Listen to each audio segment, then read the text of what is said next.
Or, well, yeah, you brought up Nancy brought up the Operation Education Program. That is a program the university has, and basically it takes severely disabled veterans, and there's some criteria about that, and they come to the university.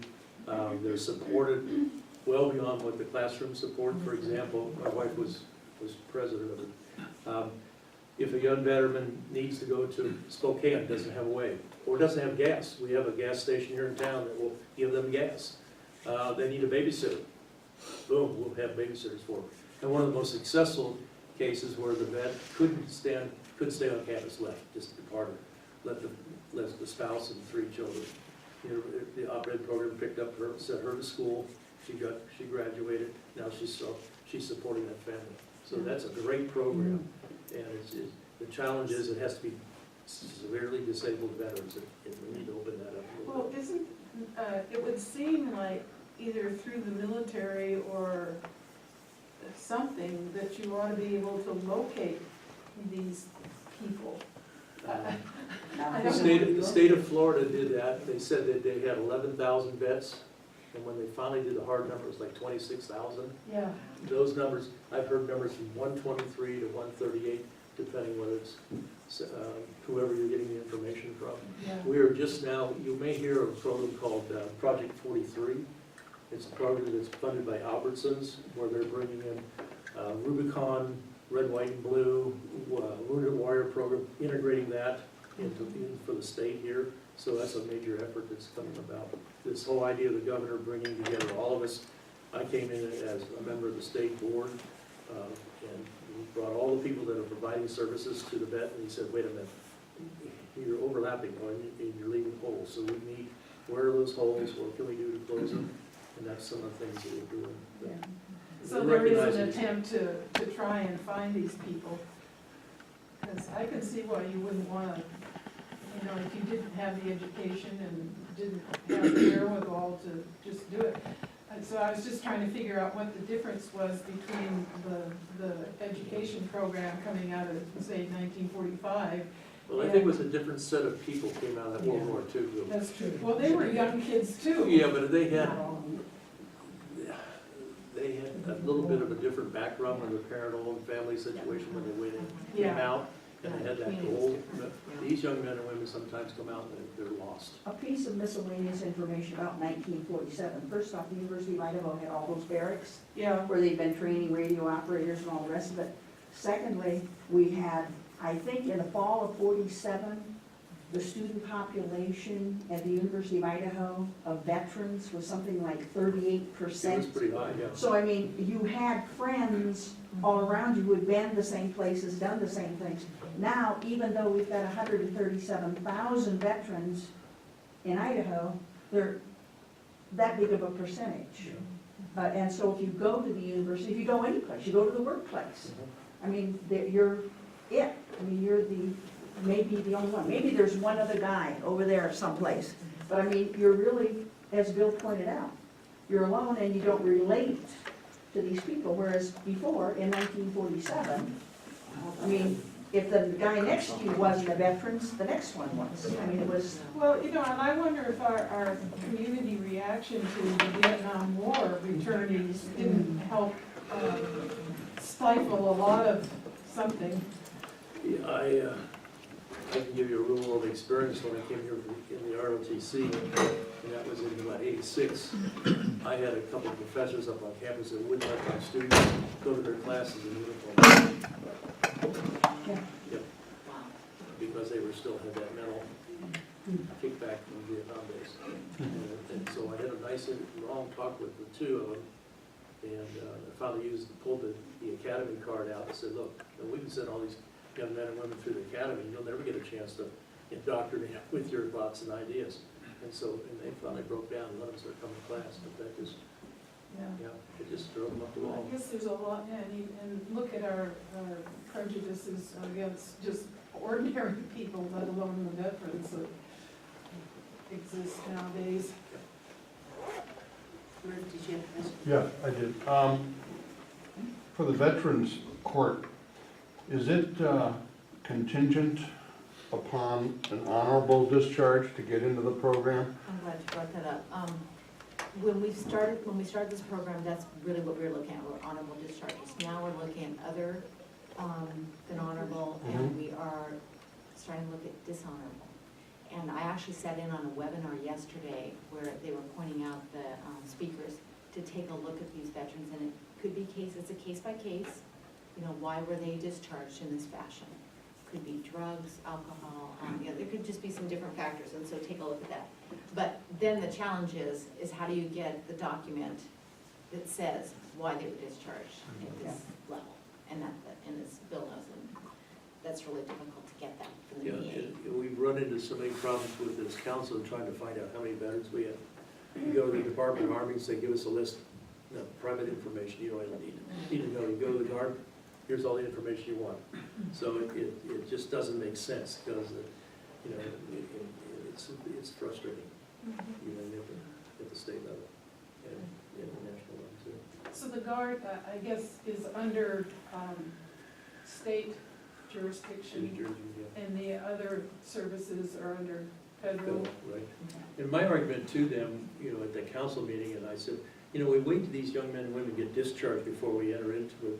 Why aren't we doing the day they put their hand up, say, look, you're going in the service, here are online courses from the University of Idaho that you can take while you're on service. When you come back, we want to talk to you. You know, 44-cent letter every year to them, say, hey, how things going? We'd like to see you come back. I mean, they're coming, the ones that come back and stay in Idaho, they're contributors. They're paying taxes, they're doing well, except for some that are challenged. And that's what I think this Veteran Treatment Court does, is say, okay, we're gonna help you transition to a more productive life. And it's, you know, I've been, 3 months now, and I've been just totally impressed with some of the turnarounds that I've seen in that short period. So we had one individual that was challenged with 26 different drugs. And we sat down and said, wait a minute, and the judge said, wait a minute, you know, and they sent him to, got him the system, got him down to right drugs. Wholly different person now than every time, and that's within 3 months. And I, you know, the VA likes to kick up the meds. Lisa, you mentioned the intensive outpatient treatment program in Lewiston and the inpatient treatment in Walla Walla. Is there any integration of the general population in those, or are they exclusive to veterans? What we've done, because of these being small areas like in Lake Cobb County and Nez counties, there is some integration with other, like drug court participants in those groups, for instance. And are some of those folks lined up to have their records expunged then? I mean, There's so no these expunging. charges- In Idaho, there's no expunging, but there is dismissal of charges. Oftentimes, you'll see the drug charges will be dismissed. Right now, there's just some discussion with the prosecutors about the DUIs, because DUIs are just the highest risk in the community is somebody on the road that's drinking, you know, versus somebody who's you know, drug out. Lisa, would you please address the funding issue? Because I think that's an issue. Oh, right, yeah, okay, so, right now, we're able to use funds it's a grant. It's called an ATR4 grant, Access to Recovery. That grant ends September of 2017. And so with that said, that's what we use for our treatment funds right now. So when that's gone, we have to rely on Idaho Supreme Court funding. And we're full in like most of our court programs. So with the Veteran Treatment Court, that being the newest program, we've got this grant that we're still able to access. It's gonna be a little tough accessing funds in order from the Supreme Court to address the veterans. I've been able to squeeze out, you know, a few $1,000s here and there. And so what we did is we approached the director at the Walla Walla VA. Our team met with him a few weeks ago, said, here's what we've got, here's the barriers, here's the struggles that we're seeing, what can the VA do to help? Because when we started our Veteran Treatment Court, this director was really good at providing us drug and alcohol testing for the first year for the expense of that. And so that got us on our feet, and then we were able to work out some funding through the Supreme Court. So I'm really hopeful that this director will be able to do that. He's just he's very proactive, and so we'll see what he's able to come up with. for attendees here who might be interested in advocating for continued funding, where do you suggest they go for more information? Well, I've got business cards here that I can hand out, and if you want, I can give you my email too, for that. Probably running it through me or through Bill would be best, because it kind of gets lost in the shuffle. And we can direct questions, any kind of concerns you have, and get them to the right person or the right resource. I can send it out to the membership. Okay. And like I said, I've got these available too, if anybody wants to take one up. I think the funding is the issue why we can't use more local resources. You know, there's need there, and if we just, and we have some psychologists in the area that are willing to help, but you can only tap on them so much. Bill, you didn't mention any people coming from the surrounding rural towns, like Troy and Deary and, Well, like, Are there any? one of the challenges we've had is a young man from Orfino, you know, and when he had to do his UA, transportation. So now with some funding, we were able to get a person that goes up to Orfino to give him his UA. And, you know, he almost lost his job. And that's not the issue. The housing is another issue, that they're able to get that HUD ticket. Yeah, So they yeah. can find suitable housing, because a lot of them don't have housing. The VA has, it's 10 vouchers for the district, Yeah, 10. for veterans. However many thousands of veterans, 10 housing vouchers to be able to assist. And they'd be able to take that voucher, find something through the HUD system, and it would pay out probably for about maybe 2 years in fund their housing fund. Gives them that chance to get on their feet, get some employment, some funds coming in. We have time for one more question, and then we'll have. I just have a- look I have a at- question for Bill. Yes, sir. Bill, you mentioned that I'm gonna say up front, there was quite a bit of money available to these people. Two parts of the question. Number one, is there a time limit on House of Veteran when they have to use that money? In other words, how many years do you have? And is it available for strictly trade situations too? Like if somebody wants to go to LCSC and become a long distance truck driver, any electrician, anything like that, is there a limit to what If the program is certified by the feds, then they can use those dollars for that. I don't know, so far there has not been a drop dead, you know of any drop dead date on the 9/11 monies? I don't think there is. There, But my VA disappeared on me from Vietnam days, so there is, and it gets replaced by something else. Oh, by the way, you're too old. So, wait a minute, But I think that funding is a critical issue, and so that would be appropriate. I did just want to make one comment, if I can. As a veteran, there's something about this that really sticks in my craw. And, I did 5 combat tours, Iraq and Afghanistan, spent 5 years over there. We've kind of created this narrative, and tomorrow we'll have another article in the paper on it. Extraordinarily appreciative of America's help to veterans and all the focus on them. But the narrative we've created in a lot of people's minds is that veterans have problems. And as a percentage of the population, most of the veterans are out there more than functional. They're very service-oriented, as Bill said. They're out there doing great things. They don't have problems. They've dealt with whatever issues. They have a wealth of experience. But they have problems getting jobs because this narrative's out there. And they come back into communities, and communities don't know how to use them.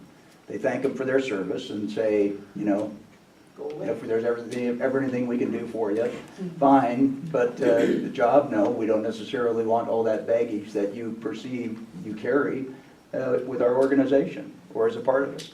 And that's really, really sad. I don't know what the figures are, but my guess is that a much smaller portion of the veteran population have these issues than the general population, frankly. Substance abuse, mental health, what have you. Yes, they've had things they've had to deal with, but we keep reinforcing this over and over. You talk about education.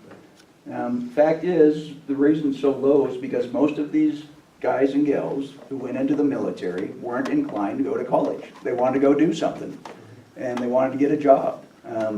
Yes, they have, and now they go out and maybe they saw along the way, hey, I want some education. So they have some additional problems in their education because they would have anyway. They might have not have ever made it through college at all.